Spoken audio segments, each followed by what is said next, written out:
In an unprecedented 16-year-long study using several of ESO's flagship telescopes, astronomers have produced the most detailed view ever of the surroundings of the monster lurking at our galaxy's heart, a supermassive black hole. The research has unraveled the hidden secrets of this tumultuous region by mapping the orbits of almost 30 stars. With admirable patience and amazing precision, a team of German astronomers have mapped the motions of 28 stars orbiting the Milky Way's most central region, where the supermassive black hole known as Sagittarius A star is lurking. Observers under dark skies, far from the bright city lights, can marvel at the splendor of the Milky Way arching in an imposing band across the sky. Zooming in towards the center of our galaxy, about 25,000 light years away, you can see that it is composed of myriads of stars. This is a pretty impressive sight, but much is hidden from view by interstellar dust, and astronomers need to look for some different the infrared that can penetrate the dust clouds. With large telescopes, astronomers can then see in detail the swarm of stars circling the supermassive black hole, in the same way that the Earth orbits the Sun. The galactic center harbors the closest supermassive black hole on Earth, and the one that is also the largest in terms of its angular diameter on the star, making it the best choice for a detailed study of black holes. In their unique study stretching over 16 years, the team used these 28 stars as part of the Milky Way as test particles, watching how they move, much like watching leaves fall in a wintry gust, to reveal the nexus of forces at work there. These observations can then be used to infer some important properties of the central black hole itself, such as its mass and distance. The black hole is found to be a little over 4 million times the mass of the Sun.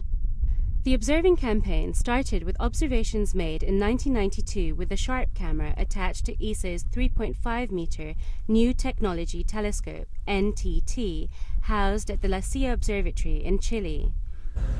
More observations have subsequently been made in the last few years using two instruments mounted on ESA's 8.2-meter Very Large Telescope, VLT. Over the 16 years of this study, ESA's telescopes have stared at this one region for 50 full nights. The new research marks the first time that so many of these central stars have had their orbits calculated precisely, and reveals information about the characteristics of these stars and how they must have formed. For one of the stars, astronomers were even able to follow its complete orbit. The star approached the black hole to within 1 light day. This is only about 5 times the distance between the planet Neptune and the Sun. Reinhard Genzel from the Max Planck Institute of Extraterrestrial Physics is the leader of the team who made the discovery. Well, you see, the Milky Way Center is one of the most important laboratories we have to study in very great detail what's happening in centers of galaxies, in much more detail than we can ever hope to do in all other galaxies. Yet, here we are, we can study whether there's a central black hole, what happens around it, and so forth. All very general issues which we would like to explore and which you cannot really study that much in detail in other galactic nuclei.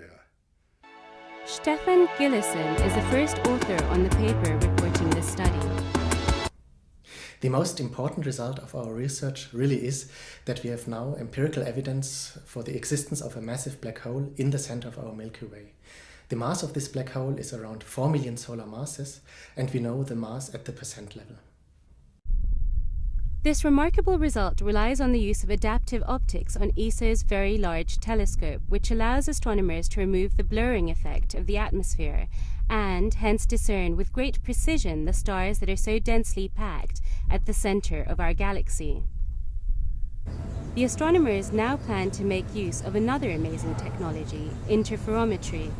They will combine the light of 2 or 3 of the VLT's telescopes to get even more information on the black hole. Well, you see, at this point, we really are fairly sure that there is a massive black hole at the center of our Milky Way.